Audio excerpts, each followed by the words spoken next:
लोकसभा चुनाव से पहले मोदी सरकार ने बड़ा तोहफा दिया है। केंद्र सरकार ने पीएम उज्ज्वला योजना के तहत दी जाने वाली सब्सिडी की समय सीमा को 1 साल के लिए बढ़ा दिया। केंद्रीय मंत्री पीयूष गोयल ने बताया कि उज्ज्वला योजना के तहत दी जाने वाली 300 रुपए की सब्सिडी की समय सीमा को 31 मार्च 2025 तक जारी रखने की मंजूरी दे दी है। तो वहीं केंद्रीय कर्मचारियों के लिए 4% डीए बढ़ाया गया है। केंद्रीय मंत्री पीयूष गोयल ने कहा 49.18 लाख कर्मचारियों और 67.95 लाख पेंशन भोगियों को इससे फायदा होगा। साथ ही साथ केंद्र सरकार की ओर से कच्चे जूट का न्यूनतम समर्थन मूल्य यानी एमएसपी भी बढ़ाया गया है, जिसमें 285 रुपए प्रति क्विंटल की बढ़ोतरी की गई है। तो वहीं एआई मिशन के तहत 10,372 करोड़ रुपए के व्यय इंडिया एआई मिशन प्रधानमंत्री मोदी के नेतृत्व में मंत्रिमंडल की बैठक में मंजूर कर दिया गया है। तो एक बड़ा तोहफा केंद्र सरकार की तरफ से, मोदी सरकार की तरफ से दिया गया है।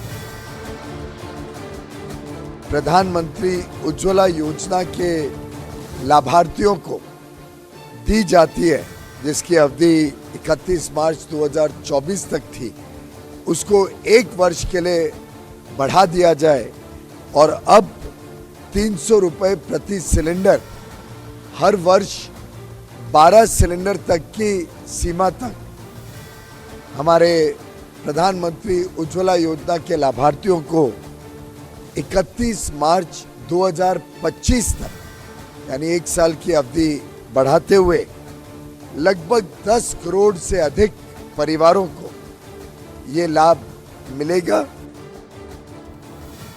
मंत्रिमंडल ने केंद्र सरकार के कर्मचारियों को जो डीएनएस अलाउंस मिलता है और जो पेंशनर्स हैं जिनको डीएनएस रिलीफ मिलता है, इन दोनों में 1 जनवरी 2024 से 4% की वृद्धि करने का निर्णय लिया।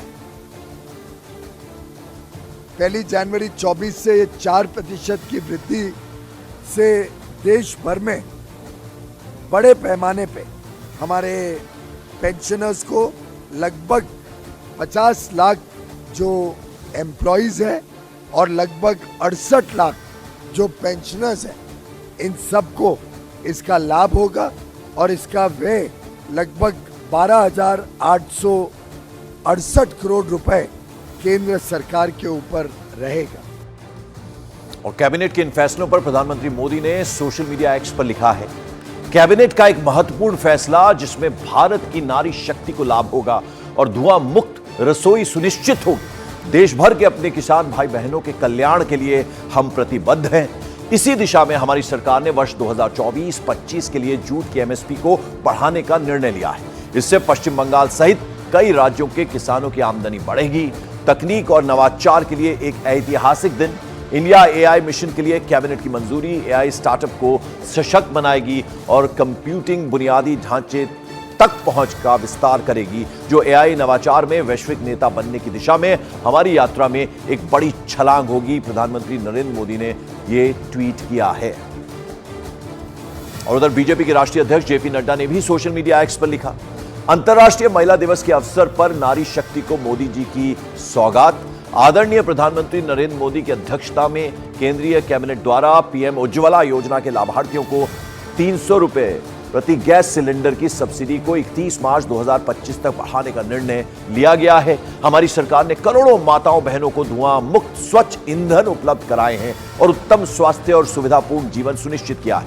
इस संवेदनशील निर्णय के लिए मैं प्रधानमंत्री जी का आभार प्रकट करता हूं और मातृशक्ति को बधाई देता हूं। यह ट्वीट किया है बीजेपी अध्यक्ष जेपी नड्डा ने। और मॉर्निंग प्राइम में वक्त एक छोटे से ब्रेक का है। ब्रेक के बाद हम आपको दिखाएंगे कि कैसे भारत ने समंदर में चीन के खिलाफ किलेबंदी शुरू कर दी है और कैसे आने वाले सालों में भारत का समुद्री बेड़ा और मजबूत होने जा रहा है। ये बताएंगे आपको, कहीं मत जाइए।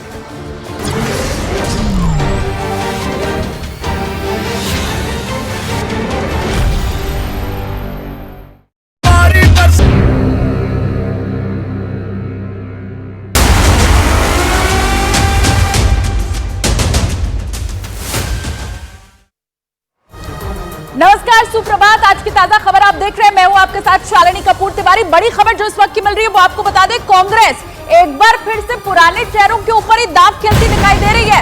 सूत्रों के मुताबिक राहुल वायनाड से चुनाव लड़ेंगे। इस बात के ऊपर कांग्रेस की केंद्रीय चुनाव समिति की बैठक में मुहर भी लग चुकी है।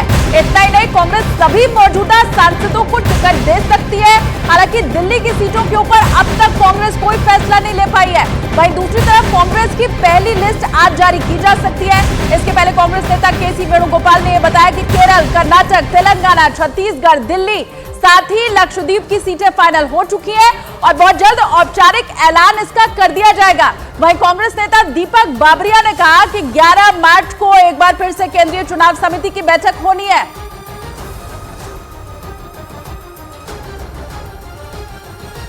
डिस्कशन हुआ और बाद में जो है सीईसी का ओपिनियन था कि इसके बारे में 11 तारीख को फिर से डिस्कशन होगा।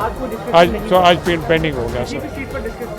कोई थोड़ा सा डिस्कशन जरूर से हुआ, अप्राइजल जैसा हुआ, फिर बाद में से it was the opinion of the CEC कि ये किसी के बारे में for Delhi, it was restricted to Delhi. आज हरियाणा तो उसमें एजेंडा में भी नहीं था। 11 तारीख को। और वहीं कांग्रेस सीईसी की बैठक में शामिल हुए सचिन पायलट ने कहा कि सभी पहलुओं के ऊपर चर्चा हुई है और जो भी व्यक्ति चुनाव जीतने की स्थिति में है वही चुनाव लड़ेगा। चुनाव जीतने की स्थिति में है उसको पार्टी आदेशित करेगी, वो चुनाव लड़ेगा। अंतिम निर्णय सीईसी लेगी और मुझे लगता है बहुत जल्द इस पर स्पष्ट एक वक्तव्य सीईसी का भी आएगा। पूरे जिन जिन स्टेट्स का डिस्कशन था सभी सीट्स पर डिस्कशन हुआ है और मंथन किया गया है। जैसा मैंने कहा, एक अच्छा सार्थक पॉजिटिव एटमॉस्फेयर में डिस्कशन हुआ और सब पहलुओं पर हमने अपना ध्यान केंद्रित किया। खड़गे साहब, आदरणीय सोनिया गांधी जी, सभी सीईसी के मेंबर्स, हम सब लोगों ने एक लंबी चर्चा करी है। जैसे ही निर्णय को लेगी एआईसीसी आपको सूचित कर दिया जाएगा। और वहीं कांग्रेस नेता राहुल गांधी ने केंद्र में पार्टी की सरकार बनने पर युवाओं को 30 लाख सरकारी नौकरी देने का ऐलान किया है। राहुल गांधी ने युवाओं को 5 गारंटी दी है। राहुल ने सत्ता में आने पर 30 लाख खाली पद भरना, ग्रेजुएट को 1 साल तक ट्रेनिंग भत्ता, पेपर लीक को रोकने वाले कानून को बनाने का वादा किया है। राहुल ने इसके साथ ही अस्थायी कर्मचारियों, गिग वर्कर्स के लिए सामाजिक सुरक्षा और युवा रोशनी के तहत जिलों में स्टार्टअप के लिए 5000 करोड़ रुपए के फंड का वादा भी कर दिया है। बिहार के बेगूसराय में इलेक्टोरल बॉन्ड की जानकारी देने के लिए करीब 4 महीने का समय मांगने पर कांग्रेस ने एसबीआई के खिलाफ प्रदर्शन किया। सुप्रीम कोर्ट ने 15 फरवरी को इलेक्टोरल बॉन्ड स्कीम पर रोक लगा दी थी। इसके साथ ही एसबीआई को चुनावी चंदे की जानकारी चुनाव आयोग को देने के लिए 6 मार्च का समय दिया था, लेकिन एसबीआई ने इसकी जानकारी देने के लिए 30 जून तक का समय मांगा और इसी वजह से कांग्रेस भड़क गई। बिहार के बेगूसराय में कांग्रेस के कार्यकर्ताओं ने एसबीआई के खिलाफ मोर्चा खोल दिया। वहां से जो तस्वीरें सामने आई उनमें एक तस्वीर में बड़ी संख्या में कांग्रेस के समर्थक शहर में मौजूद एसबीआई के एक दफ्तर के बाहर प्रदर्शन करते दिखे। उनके हाथों में पार्टी का झंडा और एक बैनर दिखाई दिया जिस पर एसबीआई के खिलाफ नारे लिखे नजर आए। इस दौरान उन लोगों ने वहां नारे भी लगाए। एसबीआई ऑफिस के बाहर हंगामा होने पर एक आदमी ने प्रदर्शनकारियों को समझाने की कोशिश की, लेकिन वो नहीं माने।